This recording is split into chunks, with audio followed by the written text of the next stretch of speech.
Alright, that's what I have to do. Hey guys, what's up? It's Ashlyn here. So I have a library book haul.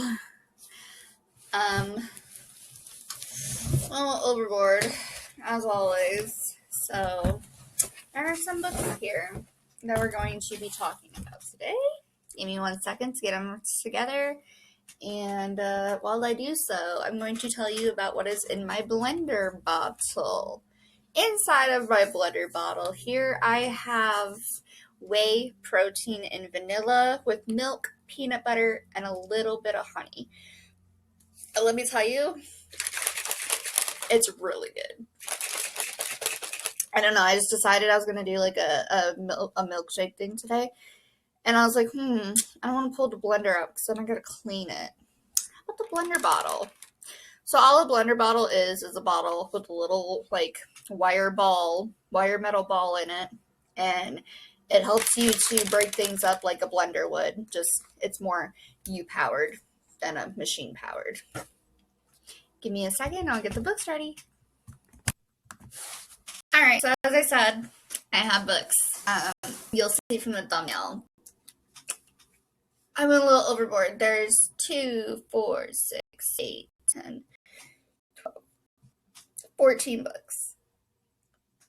On the bright side, though, guys, look what's back at our library. The Bookopoly 2022. You guys remember when I did the Bookopoly 2021 last year? It was so fun. I'm so glad they brought it back. So you have at Go, read a Western book. Oh, that's going to be difficult. Community Chest, a book a librarian recommends. Read a romance book, easy. Read a book with a rich character, easy. Read a book set in Asia.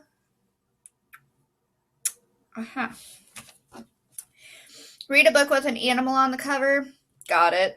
Read an ebook, got it. Read a book with flowers on the cover, got it. Read a book with a blue cover, got it. If I can turn this. Read a book set in space. Oh, you're killing me. I don't like space. Read a book featuring electricity. Read a book set in the past. Read a book set in a magical world. Read a book set in the Americas. Read a book by an author with 20 plus published books.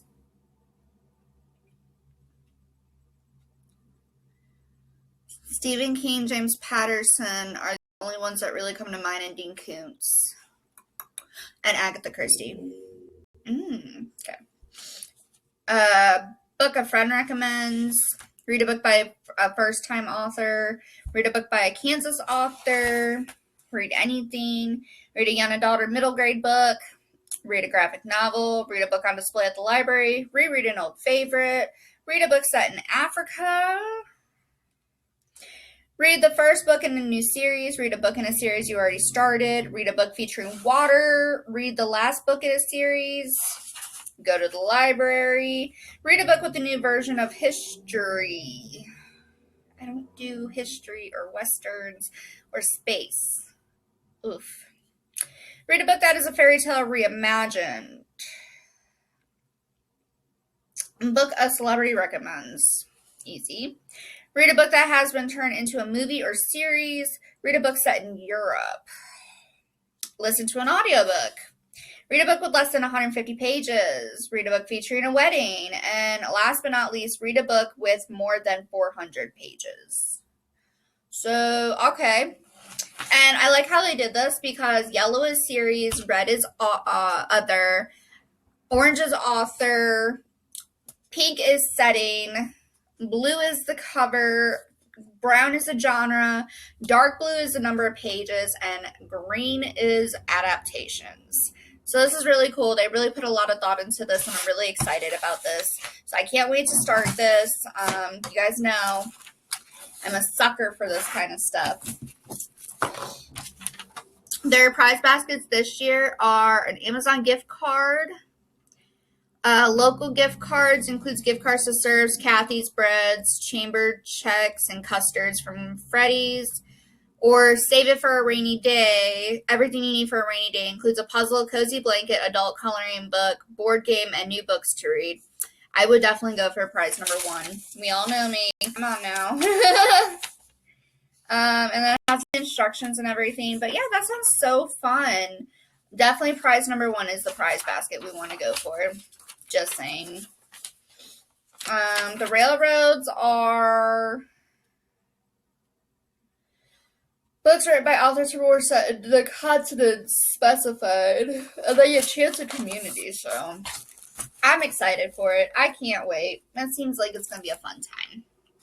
Now, on to what you guys are probably most likely here for. However, I want to do this now. If you guys have made it this far in the video, please like the video and share the video for me. I am trying to do more content.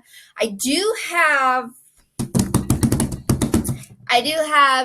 horror games on my phone while screencasting myself coming very soon, just so you guys are aware. I wanted to let my people know that actually watch my videos. There's not very many of you. That's okay. I do this more for a fun little hobby of mine. It makes me feel good inside. I don't really care for the amount of views I get or the amount of subscribers I get. I do this for myself because I have so much to say about books, or I have so much to say just in general, and I like sharing things like this. So with that being said, I need a platform for that, so I use YouTube for that. And then I like just, I don't know. I get a really good kick out of doing YouTube. I've been doing it for a couple years now. And yeah, it's a fun time. So let's just get into the book. I just shake up my drink. Lower it gets.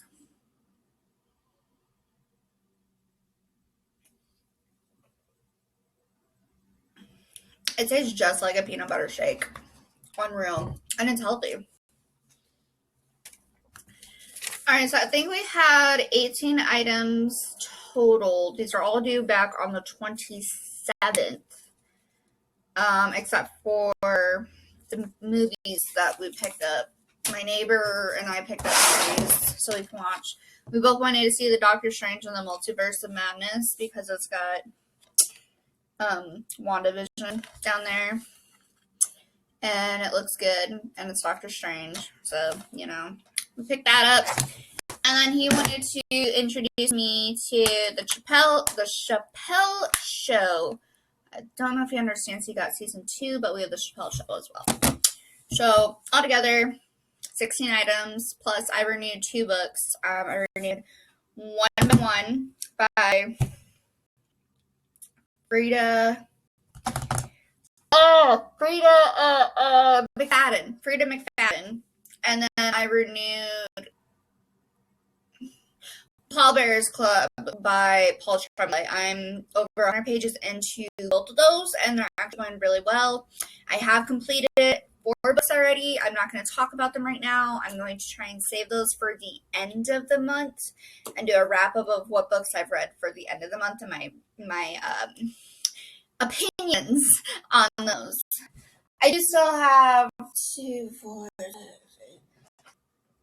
11 books sitting over here that are from the October TBR, so it's not terrible. I think we had like 17 in there before. Oh, wait. 14 out of 17. So that's not terrible. I did complete Hunting Wives and All But Black and Teeth. And then I also completed The Confidence of Wildflowers, which was beautiful, and Horror Hotel. And I'm almost done with One by One. And I'm almost done with... I don't remember. And I'm currently reading Punk 57 by Penelope Douglas, finally. I know, you guys, I'm just now jumping on the bandwagon, and I'm 8 or 9 chapters in, and I'm loving it so much. It was like a 12-hour, no, it was like a 13, 14-hour ebook, and I've dropped it down to like 5 hours to go because I read pretty fast. So yeah, let's get into the book. Alright, so for those of you that don't know, I do have a backlist TBR that I've been currently working on throughout this entire year, and I've also been trying to get all these books on my shelves read. Not having such a great time with that, but it's okay. First book I have is I Dare You by Jeff Ross. I don't know, it was just a small little book. This one will go perfectly for, oh, they're not even, oh, wait. Yeah, reading under 150 pages on our Bookopoly. So this one will go for that. I didn't expect that, but this is by Jeff Ross. It says, 16-year-old Rainey is surprised when a video he made of a schoolyard fight goes viral. Two schoolmates, Jordan and Rowan, convince him to make another one, this time about a mysterious figure in the woods. Soon, rumors are circulating that someone is out there kidnapping kids, or maybe it's a ghost. The teens are thrilled with the attention their prank is getting and are planning a follow-up video when things go horribly wrong.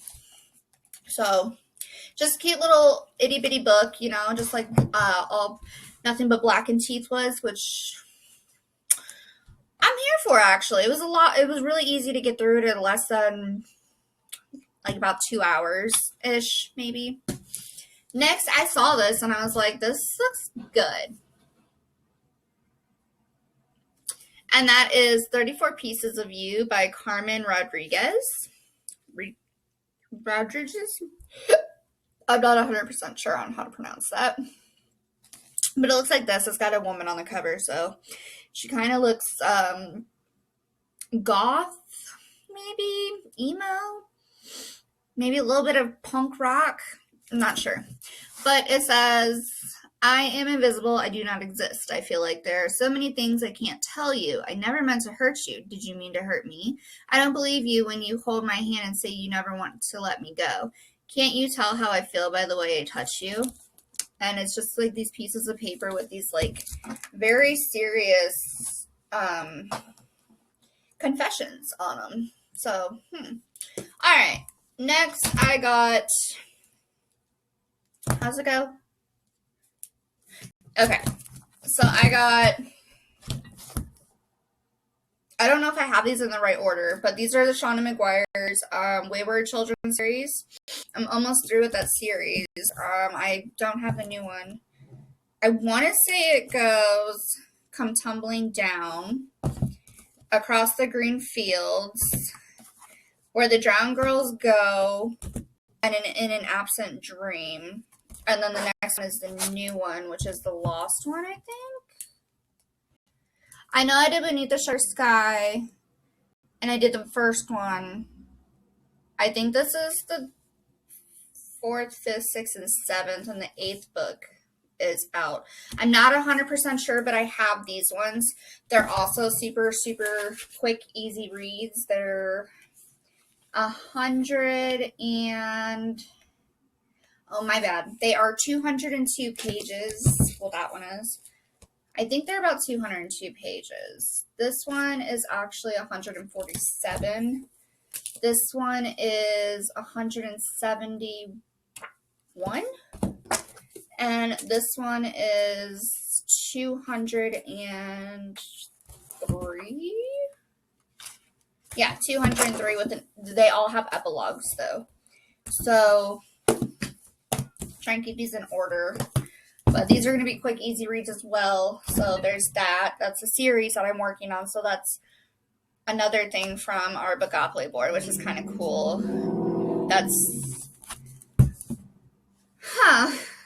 interesting. Because it could go for the blue cover. It could go for the book in a series. It could go for, oh, there's not one with a tree or a door. Anyway, next we have The Library of the Unwritten, now by AJ Hackwith. Now, I have actually already started this. I just did not finish it yet. I am about 70-ish pages in, I want to say. So I decided I was going to pick it up, like, personally and start reading it. So I am going to continue where I left off, which I believe was like chapter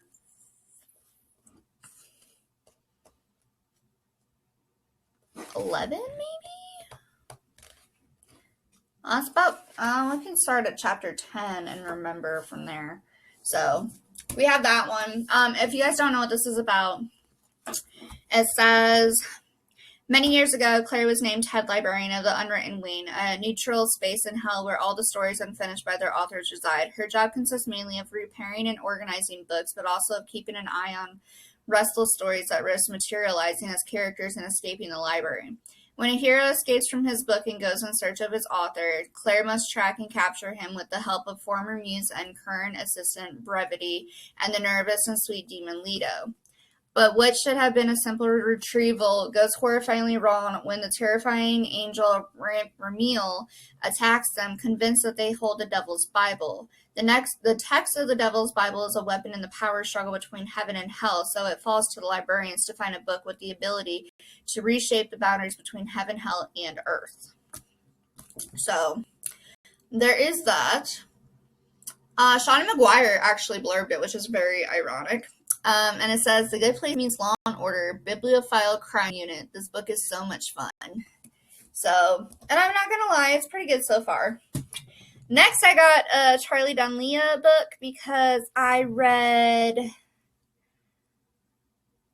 In a Dream House? No, that's not it. I don't remember what I read, but it was a Charlie Dunlea, and I was like, oh my gosh, I love Charlie Dunlea now. Well, I picked up 20 years later, and I'm not mad about it at all. The Suicide House is what I read. Yeah, The Suicide House is what I read. And this is 20 years later by Charlie Dunlea. It doesn't have anything about it unless you go inside. It just says a TV news host sets out to uncover the truth behind a brutal decades-old murder. I don't know, I'm not going to read the synopsis because this is like really like anticipated, so we'll keep it like that. Next, I have one from my list. Okay, this is from my backlist. This is Never Have I Ever by Jocelyn Jackson. I have no idea what this is about. I mean, I do, but I don't remember. It's been a minute since I've had it on my list. And it's got little deckled edges pages. I don't know if you guys can see that raised page situation right there. Those are called deckled edges. Don't play games you can't afford to lose. All right. Amy Way is proud of her ordinary life and the simple pleasures that come with it. Teaching diving lessons, baking cookies for neighbors, helping her best friend Charlotte run their local book club. Her greatest joy is her family, her devoted professor husband, her spirited 15-year-old stepdaughter, her adorable infant son. But Amy's sweet, uncomplicated life begins to unravel when the mysterious and alluring Angelica Rowe arrives on her doorstep one book club night. Sultry and magnetic, Rowe begils the group with her feral charm. She keeps the wine flowing and lures them into a game of spilling secrets. Everyone thinks it's naughty, harmless fun. Only Amy knows better. Something wicked has come her way, a she-devil in a pricey red sports car who seems to know the terrible truth about who Amy is and what she once did. When they're alone, Rose tells her that if she doesn't give her what she asked for, what she deserves, she's going to make Amy pay for her sins one way or another.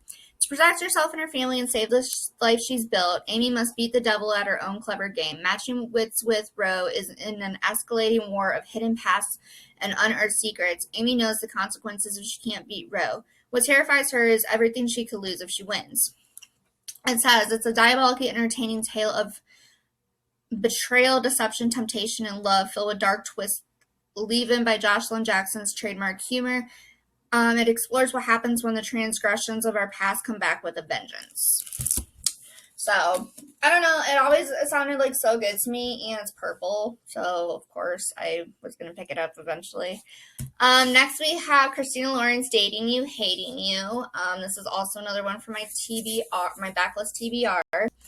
And it says, despite the odds against them from an embarrassing meet awkward at a mutual friend's Halloween party, Carter and Evie immediately hit it off. Even the realization that they're both high-powered agents at competing firms in Hollywood isn't enough to squash the fire. But when their two agencies merge, causing the pair to vie for the same position, all bets are off. What could have been a beautiful blossoming romance turns into an all-out war of sabotage. Carter and Evie are both 30-something professionals, so why can't they act like it? Whether these two Hollywood love-hate birds get the storybook Hollywood ending or just a dreamy dramedy of epic proportions, you get to enjoy Christina Lauren's heartfelt, hilarious story of romance in the modern world. So, there's that. She also has the book The Honey Don't List, and I am going to pick that up eventually. I promise. Next we have Sonali Dev's Incense and Sensibility. This is like Sense and Sensibility, but yeah, I'm not sure. It just sounds so cute. It's like, I think it's a politician and a yoga instructor meet and fall in love, maybe. I would tell you, but my library so kindly put a sticker right over the synopsis. All I can get from it is Yash Raj, California's first Indian American gubernatorial candidate, has always known exactly what he wants and how to use his privileged background to get it. He attributes his success to a simple, who knows, but when a hate crime at a rally, something, a lie, his control, an illusion. When he, something, panic. Desperate to keep Yash's something to the one person they trust, his sister, something stress, management coach. Raised by a family of yoga gurus, India has helped San Francisco's high-strung overachievers for a decade without so much as altering her breath. But this man, with his simmering intensity and absolute faith in his political beliefs, is like no other. Yash has spent a lifetime repressing everything to succeed, including their one magical night together 10 years ago. A too brief, too bright passion that, if rekindled, threatens to destroy the dream he's willingly shouldered for his family and community until now. I don't know. She's also got... Sonali has also got books called Pride, Prejudice, and Other Flavors and Recipe for Persuasion. She must really like to twist things with things, so I'm interested. It sounds good for what I could actually read. Next we have Jessica Goodman, They'll Never Catch Us. And I don't think I'm not sure, but I might have this on my bookshelves. No, I have Jessica Goodman's They Wish They Were Us. Okay, that's what I kept thinking of when I looked at this cover. I was like, I think I have this one. But no, I have They Wish They Were Us by Jessica Goodman. So this is another Jessica Goodman book. I read the sample of this. The first 4 chapters of this are so freaking good. So basically it says, wow, I cannot see up close with glasses. The Steckler sisters are only a year apart, but they're as different as sisters can be. Single-minded, driven, Stella keeps to herself. Ellie is no less ambitious, but she has fun with friends and a social life too. The only thing the sisters have in common is cross-country running, until Mila Keene comes to town. Mila was the top runner on her team back home, and at first Stella and Ellie see her as a threat, but soon Stella finds herself noticing all the things they have in common. Mila is smart and strong, somebody Stella can finally connect with. As the two become friends, Stella becomes something she vowed she'd never be, distracted. For her part, Ellie finds herself drawn to Mila's warm, charming personality, and in a moment of weakness, Ellie even shares her darkest secret with Mila. With regionals approaching and college scouts taking notice, the pressure is on, and the girls vow they won't let anything get in the way of their futures. But everything changes when Mila goes out on a training run and never returns. No one knows what happened, but all eyes are on the Steckler sisters.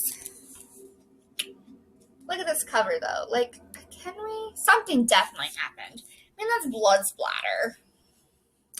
All right, next we have Rin Shepiko's 100 Names for Magic, Book 1, Wicked as You Wish. And this is another one on my list. It says, first, do no harm. Keen thou may be, thy divine right to magic is no cause to be as wicked as you wish.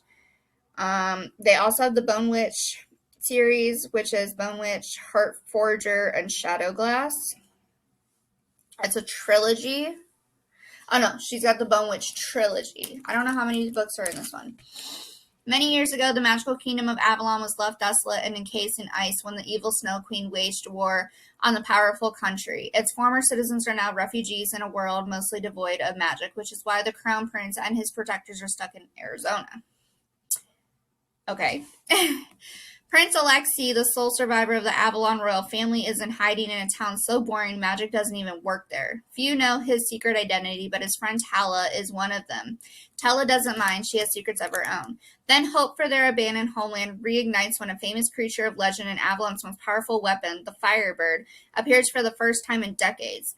Alex and Tala unite with the ragtag group of new friends to journey back to Avalon for a showdown that will change the world as they know it. Wicked As You Wish is an unforgettable alternative history fairy tale series about found family, modern-day magic, and finding the place you belong. So they have to do that in over 400 pages. I don't understand some of these authors. Like, I'm so proud of them. 417 pages. But I'm, like, so proud of them because they can make these giant books, okay? I could never. Like, and then I watched, like, not Dean Koontz, but James Patterson and Stephen King, like, book after book after book. And Blake Pierce, oh my gosh. The fact that they can make that many books, like, I get almost daily messages about, oh, this book by Blake Pierce. Oh, this book by Blake Pierce. Oh, have you seen this book by Blake Pierce? Blake Pierce just released this, just released this, just released this. Like, how? Like, it hasn't even been 24 hours and you already have another book. All right, and the very last book I have in this library haul, sorry, this is a very big library haul. We haven't had a big library haul in a while, is The Beautiful by Renee Ahdieh. I mean, I don't know. It's on my list. Oh my god. Wow, the French Quarter. Oh my god. Okay, in 1872, New Orleans is a city ruled by the dead. But to 17-year-old Celine Rousseau, New Orleans is a safe haven after she's forced to flee her life as a dressmaker in Paris. Taken in by the Sisters of the Ursuline Convent in the middle of the carnival season, Celine is quickly enraptured by the vibrant city, from its music to its fancy soirees and even its danger. She becomes embroiled in the city's glitzy underworld known as Le Coeur des Lions after catching the eye of the group's enigmatic leader, Sebastian Saint Germain. When the body of one of the girls from the convent is found in Sebastian's own lair, the second dead girl to turn up in recent weeks, Celine battles her attraction to Sebastian and suspicions about his guilt along with the shame of her own horrible secret. After a third murder, New Orleans becomes gripped by the terror of a serial killer on the loose, one who has now set Celine in his sights. As the murderer stalks her, Celine finally takes matters into her own hands, only to find herself caught in the midst of an age-old feud between the darkest creatures of the night, where the price of forbidden love is her life. At once a sultry romance and a decadent, thrilling mystery, master storyteller Renee Ahdieh embarks on her most potent fantasy series yet.